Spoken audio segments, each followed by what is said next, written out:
یہ انداز بھی ہوتا ہے. مولا کائنات، شیر خدا علی المرتضیٰ، کیا بات ہے اس شیر خدا کی بھی. کتب حدیث میں سب سے زیادہ فضیلت کی حدیث ہے مولا علی شیر خدا کی. کیا شان پائی ہے، کیا مرتبہ پایا. 9 سال عمر تھی جب کلمہ پڑھا تھا. ویسے میرا تو خیال یہ ہے کہ یہ شروع سے کلمہ پڑھتے تھے اس لیے کہ پلے ہی حضور کی گود میں. 9 سال کی عمر تھی جب باقاعدہ حضرت علی نے کلمہ پڑھا. 9 سال کی عمر. اللہ کے محبوب نے نہ کل صحابہ کو بٹھا کے کہا، اپنے کل رشتہ داروں کو، اہل قریش کو، کہ میں اللہ کا رسول ہوں تو کون کون میرے ساتھ چلے گا. کھانا کھانے سارے آ گئے. جب کہا نا تعاون کون کرے گا تو سب چپ کر گئے. جب کہا نا میں اللہ کا رسول ہوں تو پیچھے کون چلے گا. آگے لگ کے چلنا بھی آسان ہوتا ہے، ساتھ مل کے چلنا بھی آسان ہوتا ہے. مشکل ہوتا ہے پیچھے پیچھے چلنا، وہ مشکل ہوتا ہے، وہ نہیں لوگ چل پاتے. کون پیچھے چلے گا، میں اللہ کا نبی ہوں. تو سانپ سون گیا، لوگ خاموش ہو گئے. تو حضرت علی کہتے ہیں میں چھوٹا تھا، قد بھی میرا چھوٹا تھا، عمر 9 سال تھی، کھجور کھا رہا تھا، کرتا لمبا پہنا. جب کوئی نہ بولا تو حضرت علی کہتے ہیں میں نے پوری کھجور بھی نہیں کھائی، ابھی منہ میں تھی، باقی کی میں نے ویسے ہی ساری نکال لی، بعد میں کھا لوں گا. اور وہ کھجور میں نے جیب میں ڈال لی کہ دیر نہ ہو جائے. اور آپ فرماتے ہیں میں پنجوں کے بل کھڑا ہو گیا اور میں نے دونوں بازو کھڑے کر کے کہا یا رسول اللہ یہ نہیں نہ بولتے، ابو لہب، عتبہ، عتیبہ، شعبہ، ابو سفیان نہیں نہ بولتے تو نہ بولے. حضور آپ پریشان نہ ہو، انا حافظوں کا یا رسول اللہ، انا ناصروں کا یا رسول اللہ. حضور میں ہر دشمن کے مقابلے میں آپ کی حفاظت کروں گا، دین کے ہر کام میں آپ کی مدد کروں گا. کہاں حضرت علی نے دوستی لگائی، کہاں 9 سال کی عمر میں کہاں دوستی. پانی پرن سہیلیاں رنگا رنگ کڑے پر پریا اس دا جانیے جس دا. تو حضور میں اور پھر حضرت علی ہر میدان میں آپ کو نظر آئیں گے. ہر میں، بدر میں بھی مولا علی، احد میں بھی مولا علی، خندق میں بھی مولا علی. خیبر والے دن آنکھیں دکھتی تھی پر میرے حبیب نے فرمایا اسے بلاؤ، جھنڈا بھی اسے ہی دینا ہے اور فتح بھی اللہ اسی کے ہاتھ پہ عطا فرمائے. یعنی تکلیف بھی تھی، آنکھیں دکھتی تھیں. حضرت علی بظاہر بیمار تھے لیکن حضور نے فرمایا چونکہ انہوں نے وعدہ کیا ہے وہی آئیں گے، میدان میں نکلیں گے. ہر صحابی شان والے. حضرت ابوبکر صدیق کے مقام کو کون پہنچ سکتا ہے؟ جناب عمر، جناب عثمان، طلحہ و زبیر، ہر ایک کی کیا بات ہے. لیکن میرے نبی کریم علیہ الصلوۃ والسلام نے ہر میدان میں انہیں یاد کیا اور وہ ہر میدان میں پہلی صف میں نظر آئے.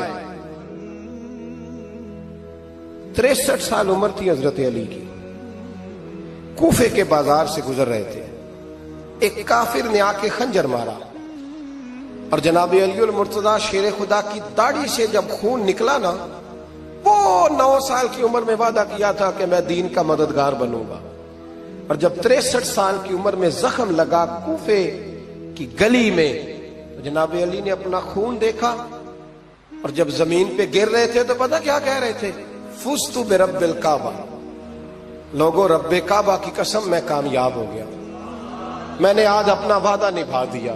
لے سجنا اسا توڑ نبھائی، لے سجنا اسا توڑ نبھائی تے جان دتی راہ تیرے.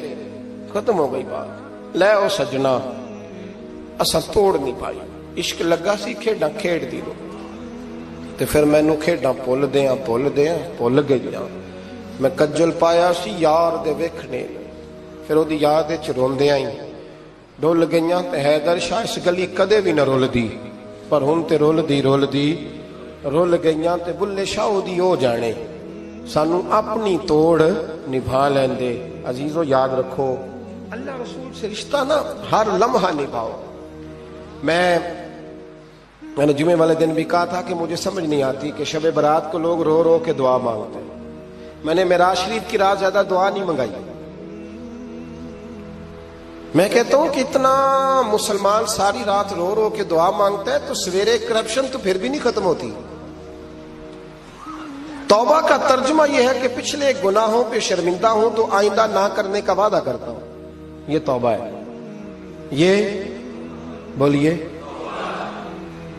آپ دیکھیں نا ہر مسجد میں رش ہے، اللہ کا فضل ہے. ہم تو ویسے چھوٹے لوگ ہیں لیکن الحمدللہ تعالی یہاں بھی کوئی جگہ نہیں بیٹھنے اٹھنے کی. لیکن کیا یہ رسم ہے کہ استغفراللہ رو رو کے دعا مانگی اور سویرے اسی طرح جھوٹ بولنے کا ارادہ چھوڑا ہی نہیں، فریب چھوڑا ہی نہیں؟ یہ کوئی رسم ہے؟ یہ کوئی ایکٹنگ کرنے آئے ہیں مسجد میں؟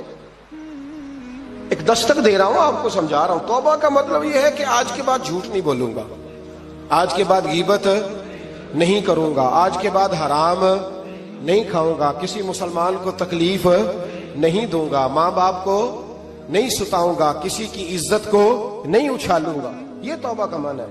لیکن ساری رات روتے رہے اور سویرے پروگرام یہ ہے کہ دکان پہ جاؤں گا تو جھوٹ بولوں گا، کم ناپوں گا، کم تولوں گا، تو یہ توبہ ہے؟